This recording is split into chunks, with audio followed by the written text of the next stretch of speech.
Good afternoon everyone. मैं doctor Ankita तथास्तु health centre से। तो आज मेरी 30th सीरीज है जिसका एपिसोड 1 है। जो एपिसोड 1 है और जो सीरीज है, पहले मैं आपको उसकी डिटेल देती हूँ। जो मेरी सीरीज है उसका नाम है कॉमन हेल्थ प्रॉब्लम्स।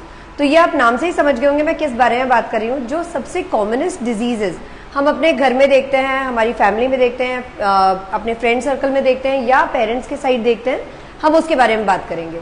तो जो आज का टॉपिक वो है कोलेस्ट्रॉल। कोलेस्ट्रॉल की अगर हम बात करते हैं तो कोलेस्ट्रॉल अपने घर में आपने सब ने, या तो हम अपने मम्मी पापा का या हमने अपने ग्रैंड पेरेंट्स के साइड कहीं ना कहीं हमने इसका एग्जामिनेशन होते हुए, इसकी प्रोफाइल होते हुए, ब्लड टेस्ट होते हुए ज़रूर देखा है। जब लिपिड प्रोफाइल इसका नाम होता है, लिपिड प्रोफाइल ज़्यादातर लोगों की +25+ के बाद होने लगती है। अगर हम लिपिड प्रोफाइल की बात करते हैं तो उसमें बहुत सारी हम रीडिंग्स देखते हैं। हम देखते हैं आपका टोटल कोलेस्ट्रॉल आता है, HDL, LDL, VLDL, ट्राइग्लिसराइड्स, ऐसी काफ़ी सारी डिटेल्स रहती हैं उसमें। अब जनरली जब हम लिपिड प्रोफाइल कराते हैं, अपने पेरेंट्स का कराते हैं या किसी का भी हम देखते हैं, तो सबसे पहले जब हम उसका टोटल कोलेस्ट्रॉल देखते हैं, टोटल कोलेस्ट्रॉल देखते ही हम ज़्यादातर लोग इस टेंशन में आ जाते हैं कि कोलेस्ट्रॉल हाई साइड आ चुका है, अब ये हार्ट डिजीज़ में डाइवर्ट हो जाएगा, हार्ट डिजीज़ में कन्वर्ट होते ही सारी दिक्कतें आ जाएंगी। तो हमें सबसे पहले डॉक्टर के पास जाकर इसका मेडिकेशन ले लेना चाहिए। लेकिन मैं आपको एक बहुत इंपॉर्टेंट बात बताती हूँ, ये बिल्कुल ज़रूरी नहीं है कि अगर आपका कोलेस्ट्रॉल किसी वजह से भी हायर साइड आया है तो आपको मेडिकेशन पे जाना है और उसके बाद आपको हार्ट डिजीज़ होनी है। ये एक बहुत बड़ा मिथ है जो सबसे पहले हमें अपने दिमाग से या अपने साथ वाले अपने परिचित लोगों के दिमाग से हटा देना चाहिए। अब हम डिस्कस करते हैं कि कोलेस्ट्रॉल है क्या। कोलेस्ट्रॉल बेसिकली एक वैक्सी सब्सटेंस होता है जो हमारी पूरी बॉडी में सर्कुलेट होता है। अगर हम कोलेस्ट्रॉल से रिलेटेड बात करें कि हमारी बॉडी में आता कहाँ से है, तो ये एक नेचुरल प्रोडक्शन है जो हमारी बॉडी खुद प्रोड्यूस करती है, लेकिन एक लिमिटेड मात्रा में। इसके बाद अगर हम बाहर से जो फूड लेते हैं उसमें जो प्लांट बेस्ड फूड रहता है आपका, ये बिल्कुल आपकी बॉडी में कोलेस्ट्रॉल नहीं देता। मतलब वेजिटेरियन डाइट कोलेस्ट्रॉल नहीं बढ़ाती। जो एनिमल फूड होता है, एनिमल फूड से हमारी बॉडी में कोलेस्ट्रॉल इंक्रीज होता है। अगर वो भी हम ये एक लिमिटेड मात्रा से ऊपर जाकर लेते हैं तो हमें कोलेस्ट्रॉल हायर साइड जाने की दिक्कत होती है। अब हम जब कोलेस्ट्रॉल का डिस्कशन कर रहे हैं तो सबसे पहले मैं आपको बताती हूँ, जो टोटल कोलेस्ट्रॉल होता है, टोटल कोलेस्ट्रॉल की एक लिमिटेड मात्रा होती है जो आप 150 तक अगर आपकी आ रही हो तो वो बिल्कुल नॉर्मल होती है। अगर हम इसके बाद HDL की बात करते हैं तो हम ये डिस्कशन इसलिए करें क्योंकि हम सब लिपिड प्रोफाइल पढ़ते हैं, लेकिन हम सिर्फ उसकी रीडिंग्स देख करके अच्छा ठीक है हमें ये बढ़ा आ रहा है, ये घटा आ रहा है और हमें डॉक्टर के पास चलना है। अगर हम HDL की बात करें, HDL गुड कोलेस्ट्रॉल होता है। इसका काम ये होता है जो हमारी आर्टरीज रहती हैं, जो हमारी नसें रहती हैं, उसके अंदर जो फैट डिपॉजिट होता है, जो कोलेस्ट्रॉल डिपॉजिट होता है, उसको हटाने का काम करता है। तो HDL गुड कोलेस्ट्रॉल है। ये मैं आगे जाकर आपको बताऊंगी कि ये हमारी बॉडी में कैसे इंक्रीज कर सकते हैं हम। अगर हम अपने HDL के बाद LDL की बात करें, LDL 2 पार्ट्स में रहता है, स्मॉल पार्टिकल्स, लार्ज पार्टिकल्स। ये बैड कोलेस्ट्रॉल होता है। बैड कोलेस्ट्रॉल मतलब कैसा है, जो भी हमने फैट इंटेक किया, कोलेस्ट्रॉल वाला फूड खाया, इसके बाद ये हमारी धीरे धीरे बहुत स्लो प्रोसेस में, अगर हम अपनी डाइट पे ध्यान ना दें, अगर हम कोई फिजिकल एक्टिविटी ना करें, तो ये बहुत धीरे धीरे जाकर हमारी बॉडी में, हमारी आर्टरीज में डिपॉजिट होना स्टार्ट होता है। इसको हम इसीलिए बैड कोलेस्ट्रॉल बोलते हैं, क्योंकि जब ये हमारी आर्टरीज में डिपॉजिट होना स्टार्ट होता है तब ये ब्लॉकेजेस के चांसेस बढ़ाता है। इसके बाद अगर हम ट्राइग्लिसराइड्स की बात करते हैं तो ट्राइग्लिसराइड्स दोनों चीज़ों को मिलाकर बनता है, HDL प्लस LDL। अगर हमारी बॉडी में कोलेस्ट्रॉल ज़्यादा है तो कौन सी डिजीज़ का हमें डर है? सबसे पहले हमें हार्ट डिजीज़ का डर होता है, वो बहुत एक्सट्रीम केस में, जैसे मैंने आपको पहले बताया। दूसरा फैटी लिवर का होता है, जो फैटी लिवर जिसकी वजह से आपके लिवर के ऊपर एक फैट डिपॉजिट होने लगता है और लिवर के फंक्शंस वीक हो जाते हैं। और तीसरी जो चीज़ रहती है वो होता है आपका ब्लड प्रेशर। अगर हम अपने कोलेस्ट्रॉल के मात्रा को कंट्रोल रखेंगे, वो कैसे कंट्रोल रखेंगे उसके बारे में मैं आपसे डिस्कस करूंगी अभी। अगर हम उसे कंट्रोल रखते हैं तो हम ये दोनों तीनों बीमारियों से बच सकते हैं। अब अगर हम कोलेस्ट्रॉल से रिलेटेड बात करते हैं तो ये हमारी लाइफस्टाइल डिसऑर्डर है, जो मैंने आपको पहले भी अपने कुछ वीडियोस में बताया। काफ़ी सारी डिजीज़ ऐसी होती हैं जो हम सुनकर और समझ के सोचते हैं कि अब हमें डॉक्टर के पास जाकर मेडिकेशन लेना ही है, लेकिन अगर हम अपनी लाइफस्टाइल को बेहतर कर लें तो आप इन सब चीज़ों से वापस नॉर्मलाइज कर सकते हैं अपनी। अगर सबसे पहले मैं आपको लाइफस्टाइल की डिटेल्स दूँ तो सबसे पहले हम बात करते हैं एक्टिविटी की। एक बहुत अच्छा टर्म होता है सिडेंट्री एक्टिव, जो ज़्यादातर लोग आजकल कर रहे हैं। ये एक बहुत बड़ी गलती है सिडेंट्री एक्टिव होना। इसका मतलब ये है कि अगर मेरा BP गड़बड़ है, या मैं प्री डायबिटिक हूँ, या मैं डायबिटिक हूँ, अगर मेरा कोलेस्ट्रॉल हायर साइड है, अगर मेरे ये कोई किसी भी प्रकार का, अगर मैं ओबीज हूँ, किसी भी प्रकार की अगर मुझे प्रॉब्लम है जो रेगुलरली ज़्यादातर लोगों में हम देख रहे हैं, उसके लिए मैं 1 घंटा निकालती हूँ।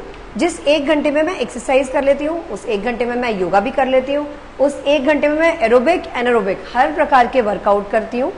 इसके अलावा इसी 1 घंटे में, ये जो 24 घंटे में से जो एक सिंगल 1 आवर है, उसमें मैं पूरी तरह एक्टिव रहकर वर्कआउट कर लेती हूँ। ये एक बहुत गलत चीज़ काफ़ी लोग जो अपनी बॉडी रेगुलर लाइफ में ला रहे हैं, ये बहुत गलत होता है। ये होता है सिडेंट्री एक्टिव होना। आप पूरे 23 घंटे आप बैठकर लैपटॉप पे काम कर रहे हैं, आप बाकी अपनी डेली रूटीन के काम कर रहे हैं, लेकिन सिर्फ इस 1 घंटे में ही आप उठ के और वर्कआउट करते हैं। ये बिल्कुल यूजफुल नहीं होता।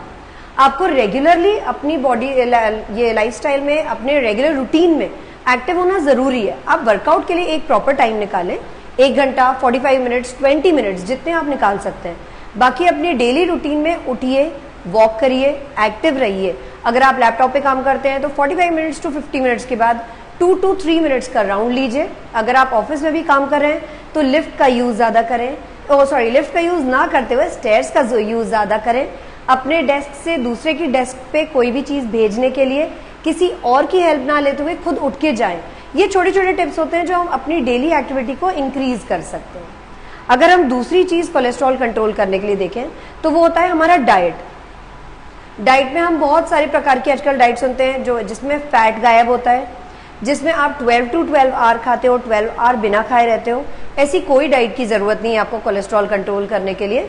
सिर्फ कुछ चीज़ें हैं जो आपको अपनी डाइट में ऐड ऑन करनी है। रॉ फूड ऐड करिए, different type of vegetables add करिए, different type of fruits add करिए, जितनी बेसिक चीज़ें फाइब्रस फ्रूट्स जो होते हैं वो ऐड करिए, और एंटीटॉक्सिन्स करिए जैसे विटामिन सी।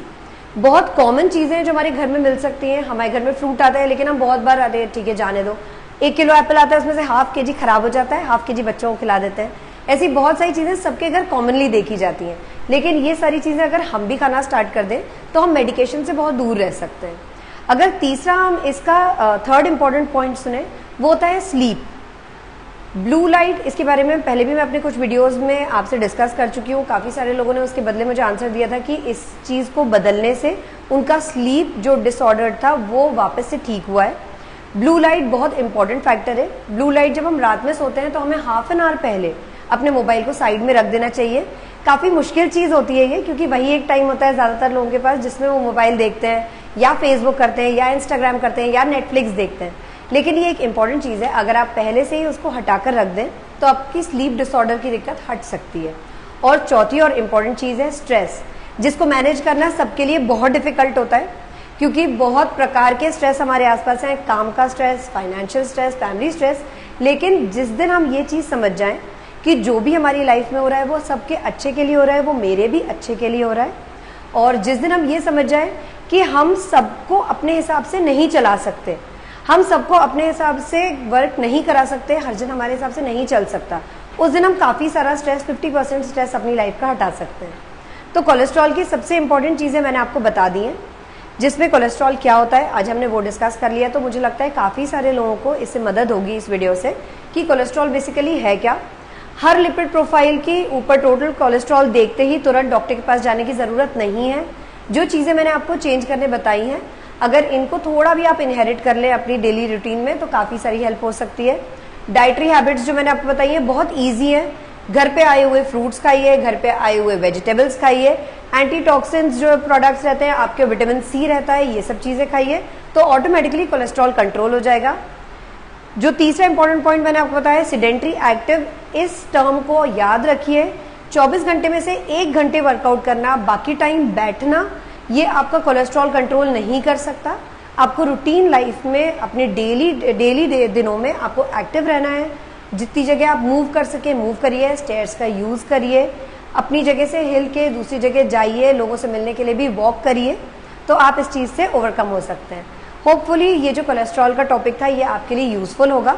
और जितने लोगों को बहुत सारे कन्फ्यूजन्स रहते हैं, मेरे काफ़ी क्लाइंट्स हैं जिन पे हम लोग जिनका कोलेस्ट्रॉल हायर साइड आया है, या बीपी, उनका बीपी की दिक्कत है, या डायबिटीज़ की दिक्कत है, जिसकी मैंने पहले आपको अपने 1-2 क्लाइंट्स के साथ वीडियो शूट करके दिए थे। तो ये काफ़ी मोटिवेटिंग रहता है मेरे लिए भी। इस टाइप के टॉपिक्स जो मेरे क्लाइंट्स, जो मेरे साथ रनिंग क्लाइंट्स हैं, उनके लिए हेल्पफुल है, और साथ में जो क्वेरीज आती हैं होपफुली उनके लिए भी यूज़फुल रहेंगे। तो आप ये चेंज करके देखिए और मुझे वीडियो में ज़रूर बताइएगा कि ये कोलेस्ट्रॉल का टॉपिक आपके लिए कितना हेल्पफुल रहा। Thank you. Be fit, be healthy, be aware.